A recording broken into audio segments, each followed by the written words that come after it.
طالب المدرسة الأهطل لما يكبر ويدخل جامعة. تمام يا طلاب، كله مصحصح معايا.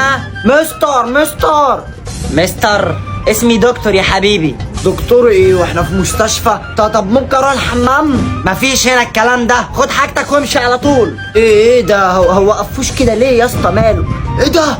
جايبين نسوان في الفصل؟ يا ابني فصل ايه؟ اسمه مدرج. هو احنا في استاد القاهرة جايبين نسوان معانا ليه؟ نسوان ايه يا غبي؟ دول زمايلنا في الدفعة. زمايلنا يضي البت معاها عيل اهي والتانية حامل. عادي بينزلوا السوق الشرقي كتير. شرقي ايه وغرب ايه؟ انا جعان يا اسطى. مستر يا ابني اسمي زفت دكتور. طب يا دكتور ممكن اروح الكانتين؟ كانتين ايه يا ابني؟ هنا اسمها كافيتيريا. مش هتفرق، المهم عندهم شيتوس. لا هنا بيبيعوا زنجر، كريسبي، كابتشينو. وانا بدرس في الخارج ولا ايه؟ طب جرس المروح امتى؟ جرس المروح بطلت اشتم.